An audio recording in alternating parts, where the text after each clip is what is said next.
On this edition of Sightings, is Ottawa's Carleton County Jail haunted by the tormented spirit of a man put to death 130 years ago? They're covering up something. Then, when Norman Muscarello reported his UFO encounter to the local police, the Air Force wasn't very happy. After her accident, Patsy Cannon was a new woman.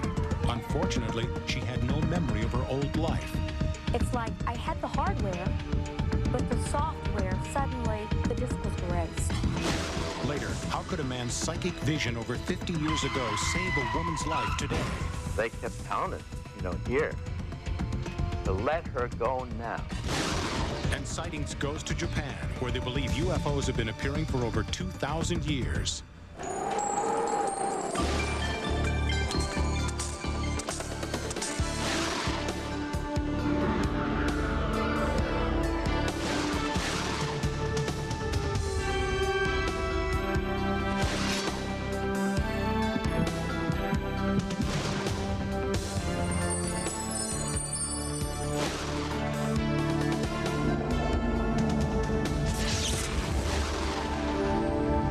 Sightings. I'm Tim White.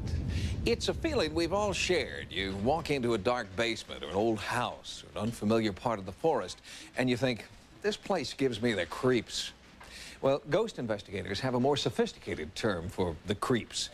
They call it place memory, the belief that certain locations of great anguish and torment retain energy from the past that comes back to haunt us in the present.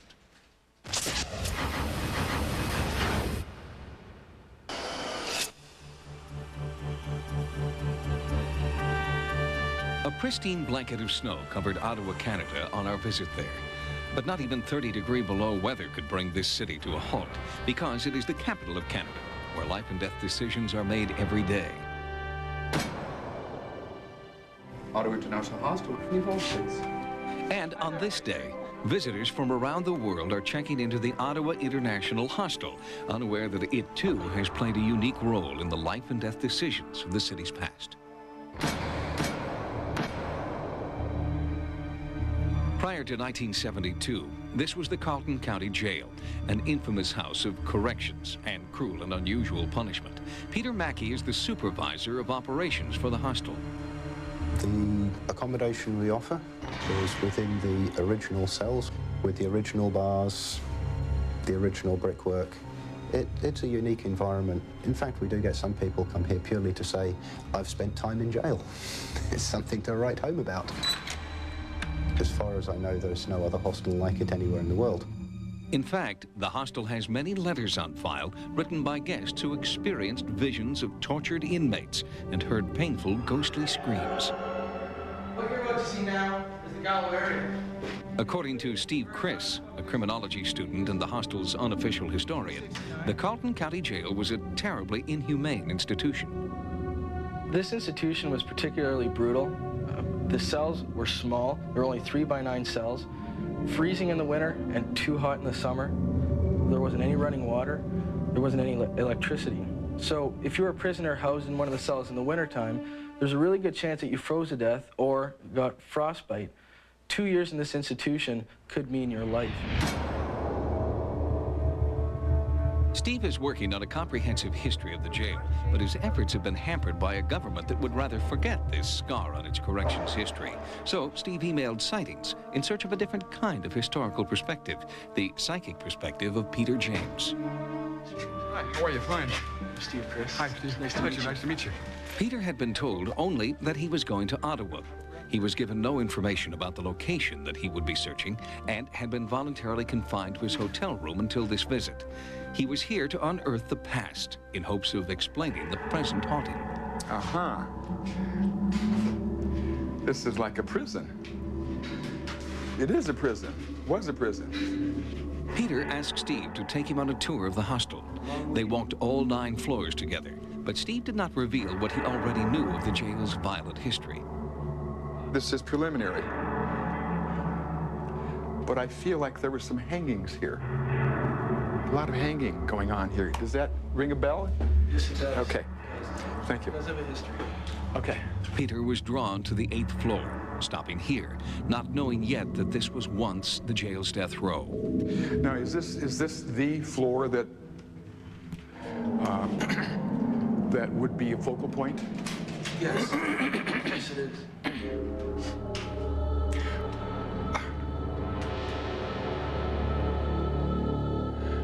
Yes or no to this question? Does the name Patrick mean anything? Absolutely. Patrick? Yes, it does. Patrick with a like with a W, with a like a wheel.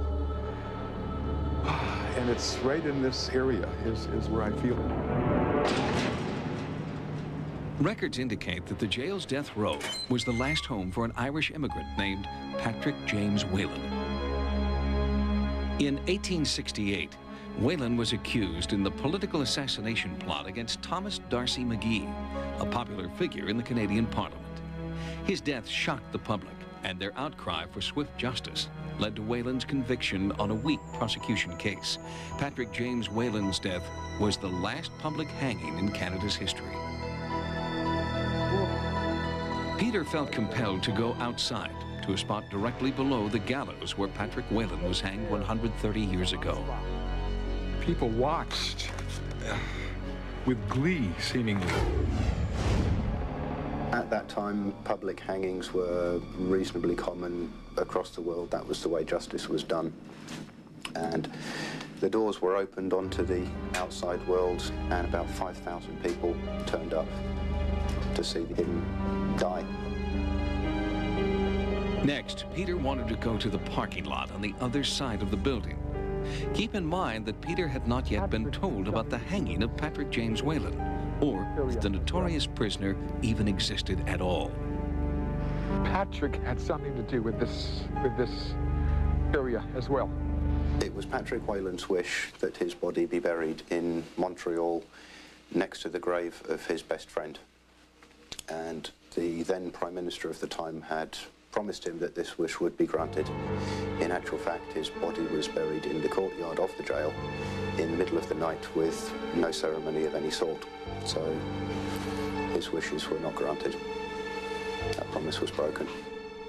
Just after 11 o'clock, the hostel was quieting down. Time for lights out, and time for Peter to attempt to make contact with the spirits. See, I hear screams, I hear moans and groans, because I get a sense of whippings and, hello? Hello? Who's here? Someone's at that far corner. Look. Patrick! You're in another dimension. Talk to me now. Yes, see, I feel he's talking. He's talking to me now. And he's saying that he didn't like Mickey. Mickey? Who's Mickey? Now, he says, I wasn't even here in November. Now, what does that mean? I have no idea what that means. Through Peter, Patrick seemed to say that although he didn't like McGee, he didn't kill him. And he was not in Ottawa in November when the prosecution contends Whelan purchased the murder weapon. The evidence convicting Whelan for the murder of McGee was very, very circumstantial. It was based on hearsay. No one ever even saw the assassin who killed McGee. Wow. Finally, Peter took the same steps that Patrick Whelan had taken on his trip to the gallows so many years ago. Vibrationally, I don't want to go. I know it's my last walk. It's my last moment of life. I mean, how sad, how tragically sad. Whelan, on the day of his execution, was led to the gallows from his last death row cell. And standing on the gallows, they said, "Any last words, Jim?" And he said, "God save Ireland and God save my soul." With that, they put the white hood over his head and the noose around his neck, and they hung him.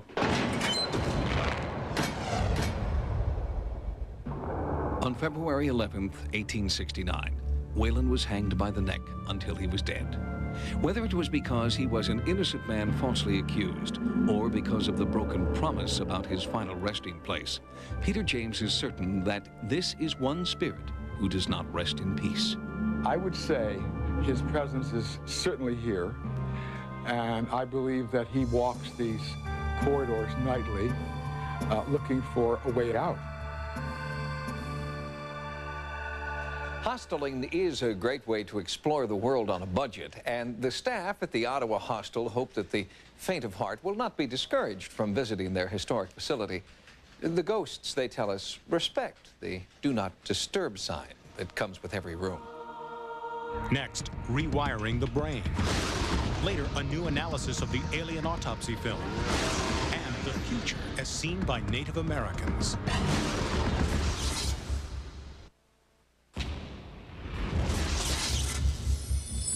Amnesia is one of the oldest soap opera plots in the book. Inevitably, the confused heroine comes out of her accident-induced fog through the love and dedication of the hero. In real life, amnesia is a crippling condition that rewires the brain with frightening long-term consequences. Because sometimes, as Carla Wohl discovered in her investigation, the amnesiac never comes back.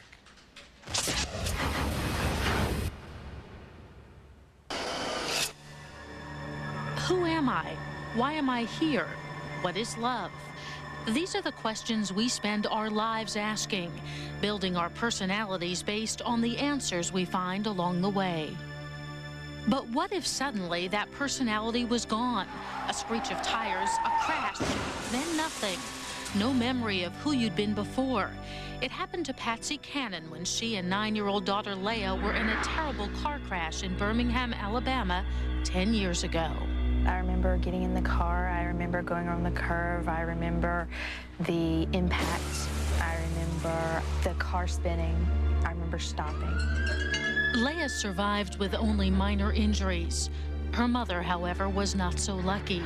She was unconscious, and later at the hospital, doctors determined she had a severe brain injury. When Patsy came out of her coma, she knew where she was, but not who she was. It's like I had the hardware, but the software, suddenly the disk was erased. Did your daughter come visit you in the hospital, and did you know who she was? Didn't have a clue who she was. As Patsy's body began to heal, the blank tapes inside her head started to fill up again. But strangely, a completely different personality was emerging. She was no longer the Patsy Cannon her friends remembered. I didn't like the clothes in my closet. I would pick out something and go, ah, where did this come from? I would get nauseated going into work every day because I felt like, why am I here? She had new preferences, but emotionally, she was still a blank, cold slate. People talk about a mother's love. There was no feeling in the pit of your stomach. No, did you know what love was even? I didn't have a clue what love was. Love and the way we express it, and how you express love and how you express anger and how you express all of your emotions are a part of knowledge. Patsy feels that not only is she a different person, she's not yet a whole person. According to Dr. Jay Maythaler, Director of Brain Injury Services at the University of Alabama Spain Rehabilitation Center, severe head trauma can alter personality and wipe out some essential brain functions. People do reconnect their brains differently. Neurons appear to substitute in for each other, the so-called backup systems. New connections are formed, and people don't always come out the same. You're saying that a hit to your head can essentially rewire the brain? People change their tastes in music. I've seen people go from type A to type B, type B to type A. I've seen husband and wives near divorce like each other and go the reverse. The really exciting part of neuroscience that we're in now is that we really are beginning to see a relationship between the brain and the mind. For Dr. Jeffrey Cummings, a professor of neurology and psychiatry at the UCLA School of Medicine, the difference between the brain and the mind is the big question science has yet to answer. The brain is composed of several billion cells that have several trillion synapses with each other. And we have almost no idea of how this global network of cells brings an idea forth or allows self-consciousness to occur. We'd like to ask the big question and we'd like to get the big answer, but science works one small step at a time. Dr. Daniel DeLays is a clinical psychologist who began working with Patsy shortly after her car crash. Because of her case, he now specializes in head trauma, which affects nearly 500,000 Americans.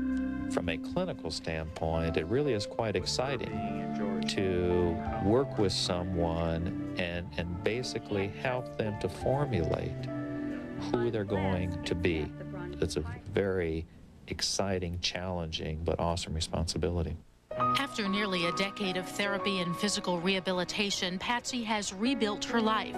There are still moments of profound sadness, and yet there is a positive side to her transformation. You know, it's like I'm pretty free now to be who I am, not to have to fit somebody else's mold. A big part of it is I don't have a lot of the baggage that other people have. But this re-education process raises some serious ethical questions. Who will decide what will be recorded on the blank tapes of a human mind? Will people then choose to be rewired at will? There's a lot of research that indicates that that is true. That by the rehabilitation methods that you use, the cognitive and psychological and physical environments you use, you can stimulate the brain to develop in certain pathways and come out with what we call better outcomes. As doctors debate the future of brain trauma rehabilitation, Patsy Cannon is slowly building a past. She heads a program helping head trauma survivors re-enter the mainstream. Doctors Maythaler and DeLays are advisors. And she's developing a new closeness with her daughter Leia, finally at peace with who she is today.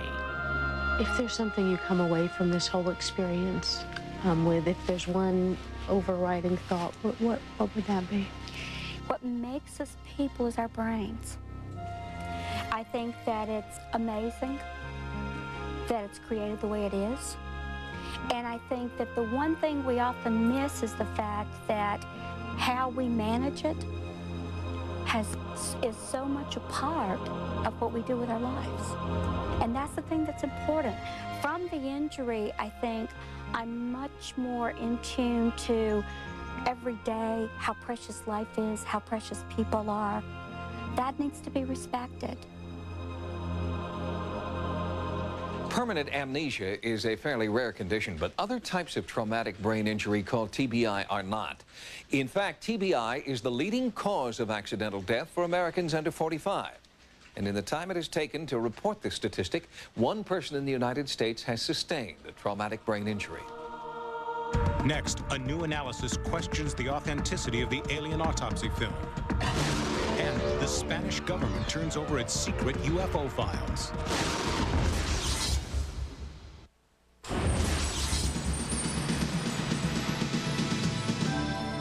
Here are some of the stories Sightings is following in the news. The Roswell autopsy film continues to generate unprecedented worldwide debate. Now, an expert in antique camera and film technique has come forward with his controversial analysis. In Seattle, Washington, a mutual UFO network researcher has broken ranks, challenging the authenticity of the Roswell autopsy film. Clive Tobin is a veteran film analyst with 30 years' experience. He has examined portions of the controversial autopsy film frame by frame and has discovered an apparent anachronism, visible only under magnification. What's being shown is a positive print made on a piece of equipment that only existed after 1960. Tobin found his evidence on the edge of the Roswell film. It contains markings created with a C printer, a device first in use 13 years after the supposed autopsy took place. This is a video freeze frame here from the alien autopsy broadcast. This bit of film mounted in a slide mount is, by all reports, what they consider to be actual original film. However, if you see this characteristic footprint here along the edge, that is from a C printer. C printer was first made around 1960, so this film print, and it is a print, could not have been produced really in 1947. However, other researchers point to edge markings on the film that are consistent with vintage 1947 film, but Tobin does not believe this is an accurate method of dating. The edge printing could have come from some genuinely old film from 1947, where they just copied the edge printing and the edge date code onto this particular strip of film. Tobin feels that only a complete examination of the entire original film by a blue ribbon panel will put the controversy to rest. So far, the film's owners have refused.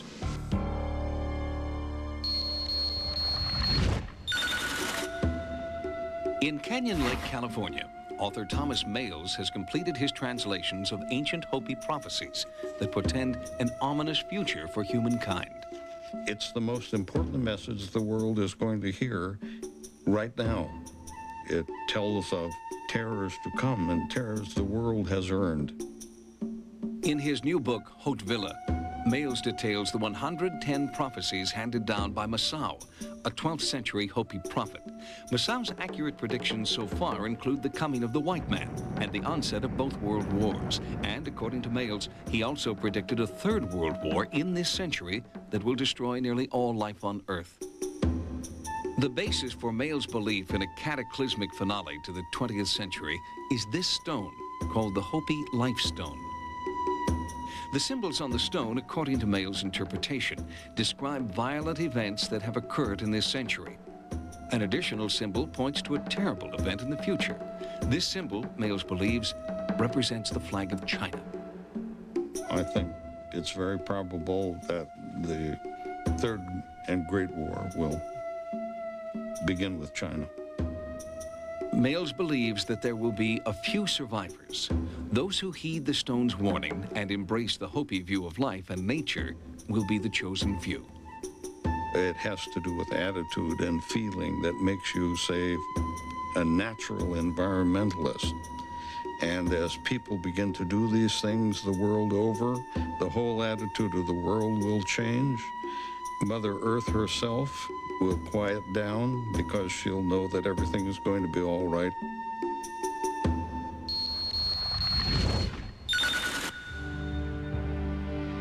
In Sheffield, England, internationally renowned UFO investigator Vicente Juan Balestra Olmos astounded his colleagues at this UFO conference with the announcement that, for the first time in history, a government will declassify all of its UFO files. The country is Spain. They like to put stamps on every document, and they used to put confidential and secret stamps. Why? Because they didn't know how to handle something which was unknown to them. For over 20 years, hundreds of well-documented UFO sightings have been kept locked away in the top-secret files of the Spanish government. Olmos had been aware of their existence for a number of years, but had been denied access to any and all UFO materials. I presented a number of arguments and reasons why this subject is not military in nature. It should be open for scientific scrutiny and study. To date, 70 official Spanish Air Force UFO reports, classified top secret from 1962 to 1979, have been released to Olmos and other Spanish ufologists. By presenting his triumph at the Sheffield conference, Olmos hopes other ufologists will use his Spanish model to gain access to their own country's UFO documents. The effect will be good for ufologists because we will have access to a wealth of new information.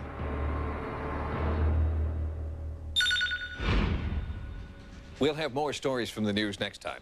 Now, here's what's coming up on Sightings. The town of Exeter, New Hampshire has returned to normal following a major UFO encounter 30 years ago. Not so for the witnesses. I wish to hell it had never happened. I'd like to just be a normal person and like everybody else.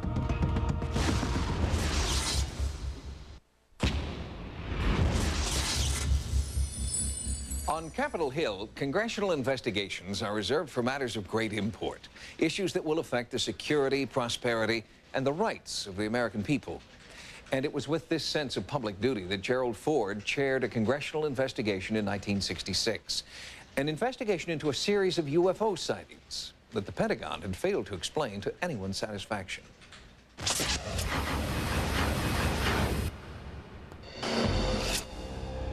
We have not been hiding anything. The investigations have been made public. The explanations of those where there is a clear explanation have been made public. The hearing this morning was public for just that reason. It was an age of innocence, when a veteran reporter getting to the bottom of a UFO story expected a straight answer from the Air Force. Does this mean that the Air Force really thinks that there are such things as flying saucers? This is cannot be released, no statement, until after the United States Air Force has reviewed the investigation. In the 1960s, the American public turned to the federal government and demanded an explanation for the increasing number of UFO sightings. The government offered little or no information, disregarding or at worst discrediting the sightings and the eyewitnesses. In Exeter, New Hampshire in September of 1965, Air Force investigators arrived at the home of Norman Muscarello, and Norman learned that going public about his UFO encounter was a dangerous endeavor. They came in my mother's kitchen, asked where I was. He said, "Where's Norm?" She says, "In the living room." And he marched right out there without asking or anything. And he said, "You, shut your mouth. Don't you say another word." Exactly what did you think you saw? He was trying to say to me that I didn't see what I saw. What Norman Muscarello claims he saw was a brilliant UFO in a field next to his Exeter home. On September 3rd, 1965, Norman was walking home just after midnight. I got right over to this stone over here, I'd say close to this stone wall, and this is when this thing appeared, and it was like it came out of nowhere. I was just zap. All of a sudden, there it was, big as a house up over these trees. And he observed this craft hovering over a home right next to where he was. The home was completely bathed in red light. The area was bathed in red light. There was no sound. When Norman reported his encounter to the local police, he found out he was not alone. There were other sightings that night that made it interesting. In fact, prior to Norman seeing the UFO, Officer Bertrand came upon a woman motorist that was parked the side of the road, and she described a similar object that had chased her. In fact, there were a total of 6 reports filed with the Exeter police on the night of September 3rd, 1965. It was the number of credible eyewitnesses and the consistency among their descriptions that drew Raymond Fowler into the case. Fowler is one of America's preeminent UFO investigators. He has worked on many landmark cases, including the Allagash abduction. At the time of the Exeter sightings, Fowler was a member of NICAP, the National Investigations Committee on Aerial Phenomena. Our mission was to investigate UFO sightings, make them available to interested scientists who are studying the phenomena, and make this information public. For the past 30 years, Fowler has followed through on Norman Muscarello's story. His investigation of the incident at Exeter is now considered one of the most extensively documented UFO sightings. What made this case interesting to me was the fact that an object as large as a barn was seen within 500 feet of witnesses. As the early reports began to come into police headquarters, Officer Eugene Bertrand was called in from the field. After listening to Norman's story, they drove together to investigate the area. He pulled his cruiser up on the other side of the road, and we proceeded in this direction, down this way. He had a large seal beam flashlight in his hand. At that point, police officer David Hunt drove up and joined the foot search. And they walked out into the field, and Norman yelled, "Look out, here it comes," and up over the treetops comes this object right at them with the red flashing lights. And it come up over the tree line in this direction. Moved this way, that way, back and forth this way, and then moved in that direction and headed eastward. When the UFO moved away, Norman and the 2 officers returned to the police station. At the same time, a local reporter was filing this story for the Exeter newspaper. And the police and the press weren't the only ones investigating the UFO sightings. Officials at nearby Pease Air Force Base became involved. First, they interviewed officers Bertrand and Hunt, and then Norman Muscarello, who claims he was told not to talk about what he had witnessed. I have no question in my mind, they're covering up something. I'm thoroughly convinced that the federal government, whether it be the Army, Air Force, Navy, was out actively researching, trying to figure out what was going on. It is significant that the Exeter sightings were in very close proximity to the Portsmouth Naval Shipyard and Pease Air Force Base. UFOs seem to have a keen interest in places where atomic weapons are either stored or atomic energy is being generated. This includes places like the Portsmouth Navy Shipyard, where you have atomic submarines. It includes places like Pease Air Force Base, where atomic weapons are stored. Fowler believes that the Air Force launched a disinformation campaign, suggesting the Exeter UFO was a late-night advertising gimmick. It was a classical case where you had reliable witnesses seeing an object that they couldn't identify at close range, and then having the Air Force, on the other hand, investigating, but then telling the public that there was nothing to it. The incident at Exeter was the first in a series of UFO sightings which culminated a year later with mass sightings in Michigan. The public became increasingly dissatisfied with the military's official explanation, and a congressional hearing on UFOs was proposed by then Congressman Gerald Ford. And he and other men and women in Congress felt that the Air Force was not handling the UFO problem properly, because they were getting so many complaints from the public concerning their explanations and so forth. Fowler's exhaustive report on the UFO encounter at Exeter was put into the congressional record. During the hearings on April 5, 1966, the committee presented the findings in Fowler's report to Air Force officials and asked for an explanation. I felt that this particular case was interesting, and that it showed that the Air Force wasn't really telling the truth to the public.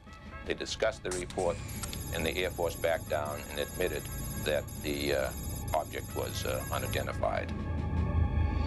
Norman Muscarello's sighting had far-reaching effects on future UFO investigations. But for him, the incident at Exeter remains deeply personal. I wish to hell it had never happened. No, I really do. I wish I could have just waltzed through life without this happening. I'd like to just be a normal person and like everybody else. The congressional investigation did elicit an admission from the Air Force that the Exeter craft was, in fact, unidentified. But ufologists are frustrated that the investigation went no further, and that no one inside the government since then has ever tried to identify exactly what was flying over Exeter that night. Next, medical science embraces the visions of a psychic dreamer. There are doctors out there who are having success with using Casey's readings in their treatment.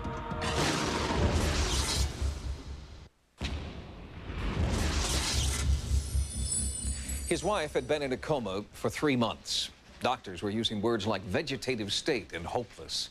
Conventional medical wisdom was bleak. So John Hendricks decided he had to seek healing wisdom from a very unconventional source.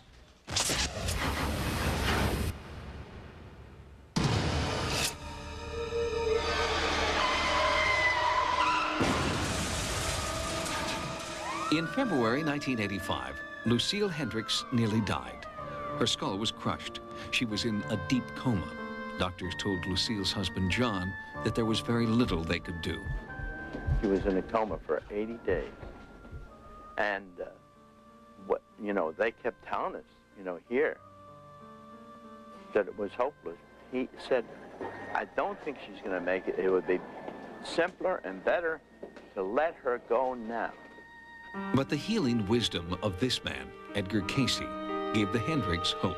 Long before Lucille was even born, Casey would lapse into self-induced trances and divine new methods of healing, including the one that would one day rehabilitate Lucille Hendricks. He was known as the Sleeping Prophet, and his psychic readings made him world famous. Nothing in this lifetime that we could find suggested that he had had any kind of medical training. Dr. Harmon Brough is one of the few people still alive today who worked with Edgar Casey and witnessed the daily trances during which Casey imparted medical diagnoses and treatments. Then he stretched out and began to breathe deeply and regularly, put his hands up over his forehead, and that seemed to be related to some delicate centers in his body. His eyelids would begin to flutter. Then he moved to the more technical questions of prognosis. First, what's going to happen? Where are you? How are your doctors doing with you? How's your medication? And then diagnosis, very carefully and thorough, beginning with the whole bloodstream and all, the content of the blood and the blood pressure and all of that, then the nervous system, then the organ systems, one after another. Extremely thorough. and exciting as hell because of that. And then moving to treatment modalities, which were remarkably rich and balanced. And Casey does a nifty job of correlating both the biology and the anatomy and the physiology of our physical health and this other deeper human stuff that engages our values, our commitments, and our real beings. That's exciting stuff and worthy of serious work in our times. When Lucille emerged from her coma and conventional rehabilitation was proving unsuccessful, John brought his wife to the ARE clinic in Phoenix, Arizona. Here, an unconventional team of healthcare professionals are dedicated to studying and applying the treatments prescribed by Casey during his trances. Edgar Casey was a light to other people throughout the world. Casey said, there are no conditions of the human body that cannot be returned back to normal. And so we were searching for those answers as to how that might be done. Most of the patients who find their way here are people who have been told there is no hope or there's nothing more can be done. Some of the treatments are unique to this facility and Casey's other clinic in Virginia. In addition to these, more mainstream therapies are used for a balanced, holistic approach. The therapies such as counseling, biofeedback, massage, colonics, acuscope treatment, which is kind of like a painless type of acupuncture. We have seen incredible things happen here when people within themselves believe that they can get well. Right from the beginning, they had this positive attitude and they instilled that in me. They anticipated my recovery. That rubbed off on John and me. They just knew it was going to happen and they anticipated it. The Hendricks are convinced that it was Casey's psychic healing wisdom that led Lucille to a recovery her physicians back home have called miraculous. When we see somebody like Lucille recover, like she did, particularly in such a short amount of time, there is so much excitement that runs through the entire clinic that you just can't contain it. Without them, she would have gone to a long-term hospital to be a vegetable the rest of her life. We had no other way to turn. The Association for Research and Enlightenment is cataloging more than 14,000 psychic readings that Edgar Casey gave during his lifetime. And new therapies are being uncovered that may give hope to the seriously ill. A lot of this stuff is just now coming to light. I mean, we're only in the first 60, 70 years of this information. But there are doctors out there who are having success with using Casey's readings in their treatment. According to Edgar Casey's grandson, Thomas, even now, 50 years after Casey's death, the mysterious treatments of the sleeping prophet are waking up the traditional medical establishment. We're in very exciting times with regard to an increased openness toward considering alternative approaches to health and healing. And I think my grandfather's readings will make a contribution in this area. The holistic approach to healing practiced at the ARE clinic in Virginia Beach has had many successes, but it is not yet accepted in the mainstream, evidenced by the fact that most of the clinic's procedures are not covered by standard health insurance. Next, Japan's ancient UFO sightings continue to this day. There were bright lights, red, yellow, and a bright white light.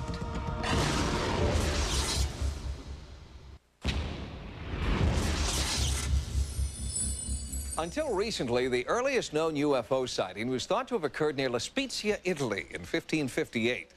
But on a recent trip to Japan, I met with that country's premier ufologist and learned that Japan, too, has a rich history of UFO sightings that are far more ancient, dating back thousands of years. The rise and fall of Japan's great empires has been scrupulously documented, creating for posterity an intimate history unprecedented in its detail. And among those details, there are strange accounts and artifacts of unearthly encounters dating back thousands of years. Konichi Arai has studied UFOs since his days in the Japanese Air Force in the late 1940s. He has collected sculpture from the Dugu period, dating back as early as 1000 BC. What these figures depict is still not known. If you look at the Dogu sculptures, they resemble aliens. I'm not positive, but I think it's a great possibility. They are some type of non-human being. Arai's extensive collection of UFO material is now housed in a library he created and opened to the public in 1979. I have so many books on UFOs, and within Japan, there are not many people that have a library as extensive as mine. Interest in Japanese ufology is so widespread that a national symposium was convened in 1990 in the town of Hakui, known as a hotspot for UFO activity. Over here, this is interesting because these things are from here, aren't they? I mean, these are from this... I met city official Josen Takano there, and he took me through the town's UFO exhibition. Among the displays is a 1990 letter from then Prime Minister Toshiki Kaifu, who wrote endorsing the Hakui Symposium and expressing his belief in the significance of UFO sightings. The Japanese government does have some interest in this area. It has held meetings regarding UFOs. There are publications from the Japanese government on UFOs. I saw the extent of the Japanese government's commitment to the study of UFOs at the construction site of Japan's first UFO museum, an ambitious project funded both publicly and privately. Tell us about the UFO museum. Why is it here in Hakui? We feel this is an important project. Hakui has historically had many UFO sightings and is part of the UFO culture. At one of Hakui's most ancient temples, I was shown a scroll dating from 682 AD. It tells the story of an empress who encountered mysterious objects zigzagging across the sky. It's the kind of sighting still being reported in Hakui today, most recently by Hisayoshi Miyazaki. This is where I saw the UFO. There were bright lights, red, yellow, and a bright white light. Around where the red light is flashing, I saw the UFO. I looked closely and saw it flying around. It floated around for about 3 to 4 minutes. In Japan, there have been many incidents in which people claim that they have come in contact or have been kidnapped by little grays. When researched in depth, it has been found that the description of the incident is similar with incidents throughout the world. But the world's attitude toward UFO research has not been as generally accepted and promoted as it has in Japan. And most ufologists are not afforded the kind of access and respect that Arai is now being given. We now have financial support from the Japanese government. With that support, we are building a UFO museum. We are trying to educate people regarding UFOs so that we could work towards universal peace. The saucer-shaped UFO museum in Hakui, Japan, is now under construction. When it's opened in early 1997, it will house one of the most extensive collections of UFO data and artifacts in the world.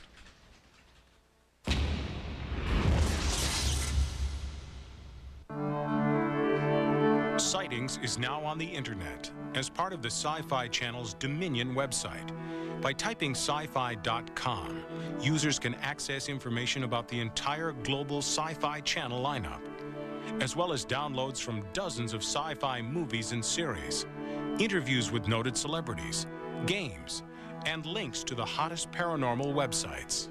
We now are able to reach a worldwide audience of Sightings fans, which enables them to give us feedback on what we're producing and how we're showing stories to people.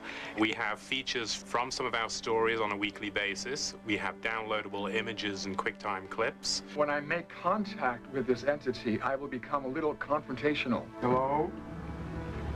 Hello? Since its inception, Dominion has become the home of all things science fiction on the World Wide Web. Now, with the addition of Sightings online, the hope is that it will become a clearinghouse for all things paranormal as well. Already on the Dominion site, they have access to all the major paranormal links on the internet. We're hoping to reach a worldwide audience and provide state-of-the-art information and news about the paranormal world. If you've had a paranormal experience, contact Sightings on the World Wide Web. at sci-fi.com/sightings. Sightings can also be contacted at America Online at keyword sightings, or write to us, care of Paramount Television. Until next time, remember, no mystery is closed to an open mind. For Sightings, I'm Tim White.